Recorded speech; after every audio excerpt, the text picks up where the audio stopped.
Hey, Trojan family, what is up? Welcome to the USC LAFB show here on the LAFB network. I'm your host, Ryan Dyrud. Hope everyone had a fantastic weekend. Another warm Monday here, but we do have fall weather coming. It looks like there is 60s, even 50s in the forecast soon. The Iowa game this Saturday was originally looking like a rainy day. Now that rain has moved to Thursday, Friday, and we could have beautiful 60 degrees sunshine at the Call-In for a 12:30 p.m. kick against Iowa. So looks like as of now no rain for the game, which is great as we can see USC take on a very good Iowa team and specifically a very good defensive Iowa team who will try to run the ball. So we'll be talking all week about Iowa. Today, I wanted to get on a little recruiting update, as I always do, beginning of the week. First, as you can tell, the beard has been tamed. Feels weird. My daughter always makes fun of me when I shave because I usually let it get, as you see, it was getting pretty long. And then when I shave it, my 5-year-old daughter always makes fun of me. Like, oh, you look funny, Daddy. You look funny. I don't recognize you. Your face looks different. I'm like a real kick in the pants than your daughter almost insulting you for your look after shaving. But anyway, it was time. So just yesterday, trying to get my timeline straight. So I'm going to talk really today about two Tustin Tillers, Tustin High School. Shout out Frosty Rucker, my guy. Went to Tustin, alumni there, and obviously we know he's a Trojan legend. But two Tustin Tillers in the 2027 class, one defensive back, Khalil Terry, and one linebacker, Taven Epps. So going to talk briefly about both of them. Let's start with Khalil Terry. So Terry, highly touted defensive back, like I said. He is the 16th ranked safety in the class, does have some versatility, and this is Rivals industry rankings.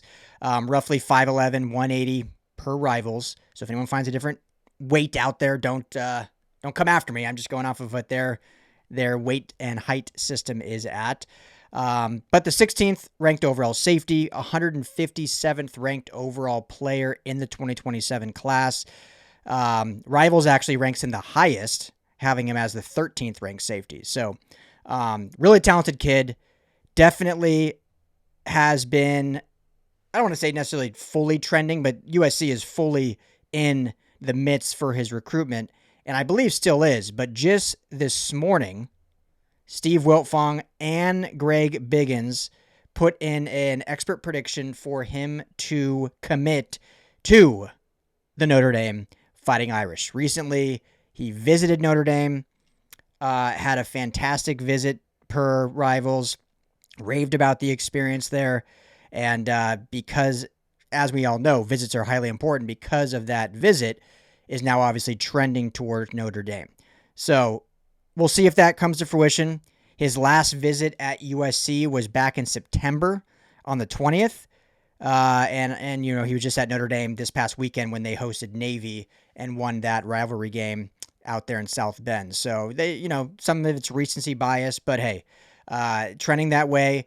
Usually when those big names, as in Steve Wiltfong, Greg Biggins, who's obviously new with Rivals, but very highly touted in the business, usually once they give an expert prediction, it's a pretty high hit rate of coming to fruition.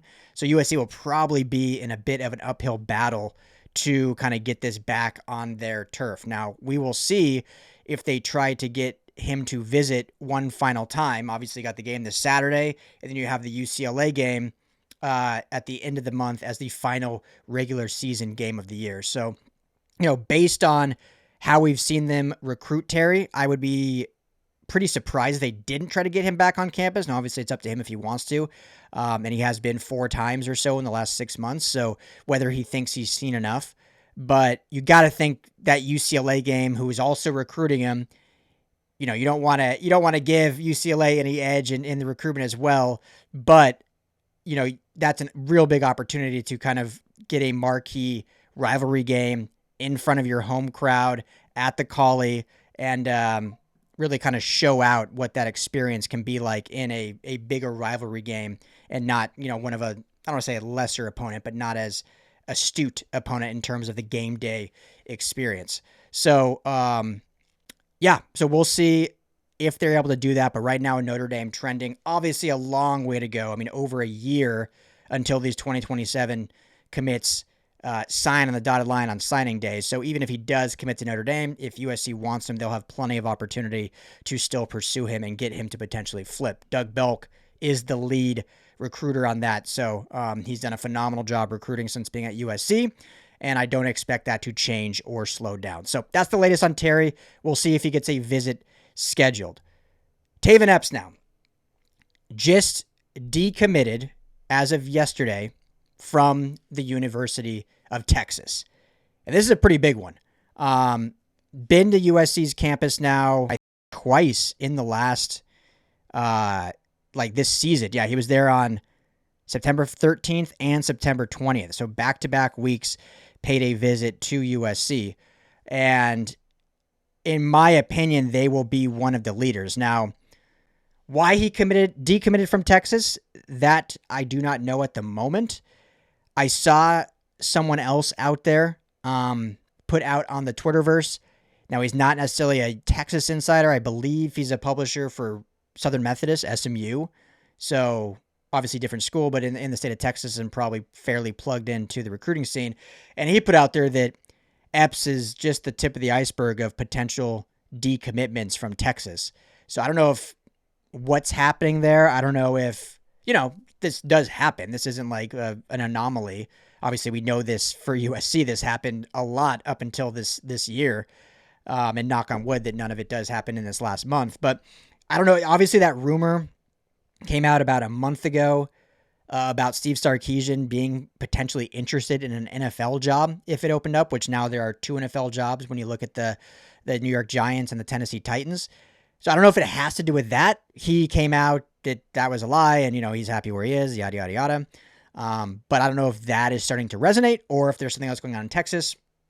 I'll see if I can figure anything else out on that. But obviously that's not my real repertoire looking at Texas. But hey, I know some people down there, so we'll see if we can get any insight on that. But Epps is now back on the open market. He has said that he plans on taking his time to make another commitment somewhere, obviously, which I think is smart, unless you're going to just straight flip, as some guys do. If you decommit and you really want to weigh your options, then, just take your time, go through the experience, go your visits, which he has obviously done even while being committed to Texas. He's been committed since, I think, April, and this is a 2027 from Tustin. But even since being committed, visited Bama, visited USC twice, visited Notre Dame, visited Oklahoma. So, that's why Chad Bowden has been so adamant on, hey, once you commit to USC, no more visits. If you want to visit, don't commit. Because visits are powerful recruiting tools. I've said it before, you all know this. If you get a kid on campus and you can wow them with not just the game day experience, not just, showing the facilities and meeting teachers. If I know USC has done that, say, hey, what major do you want? Let's go meet the professor. But also if the team looks good and the game day experience is fun and the stadium is rocking.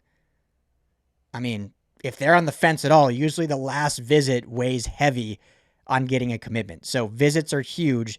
And this is a big reason, I think, why he ended up decommitting from Texas. That and maybe some internal factors. So this is certainly a big one for USC to continue to pursue, as he is listed and now here's the big question that I'll get into right now. Rivals has him listed as an edge.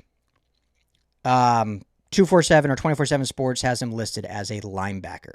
He's 6'4", 235. So kind of that tweener position, if you will. I think the size right now is best suited for linebacker. I think he could certainly put on more weight going into just his senior year to be big enough for that true edge position size. He played safety last year, obviously grew and bulked up. They moved him to linebacker at Tustin this year, and I'm sure he has versatility to do both. I'm sure he definitely has versatility to do both. Texas, I believe, recruited him as a linebacker. His lead recruiter at Texas is the co-defensive coordinator and linebacker coach for Texas. So pretty leads you to believe that they're recruiting him as a linebacker, or else it'd be the D-line or edge coach who'd be in the recruitment. I don't know for sure, and I this is all very new, but I'll reach out a little bit, but I don't know who the lead recruiter is for USC, if it was Rob Ryan or if it was Coach Henne and Sean Newell on the D-line. Obviously, that would tell you. But I tend to lean that USC, as of now, is recruiting him as a linebacker. Now, because of that size and position flex, you see him more as kind of a Will or Sam linebacker on the outside that you can drop down in the line of scrimmage to have that versatility. Don't really see him as a true Mike linebacker. Doesn't mean that won't happen. That's just how I see it right now. And I think one tell is he spoke after decommitting with rivals and spoke specifically on USC, who he's visited now twice, like I said, in September. He said it was a cool environment, just everybody telling me how USC is and how I should go there. I have a friend who went there from my high school, and he said, hey, man, SC is the place. The coaches were cool. They were telling me I would be used like number 18. There's your big tell. Eric Gentry, number 18. They said, that's what we want you to be like. The environment was cool. The coaches were cool. Everybody was being cool. They're trying to flip me pretty hard, but every school is trying to flip me pretty hard.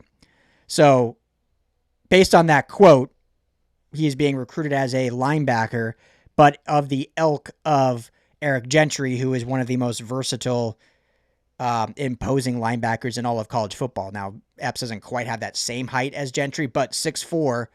Don't know if he'll grow any more height-wise, but 235 right now could certainly be one of those kind of real athletic, big body linebackers that can play all over. So we've seen Gentry obviously play as outside backer in that kind of stack backer box. We've seen him line up on the line of scrimmage in certain stunts and pass rush situations. We've also seen him play nickel at times and split out in the slot, covering whether it's a tight end split in the slot or a receiver in the slot. We've seen him do that as well. So they've used Eric Gentry all over, and based on that quote, they want to use Taven Epps all over, but still in that linebacker room, not necessarily at edge. Again, that can change. We're a long way away. We'll see what the body type says.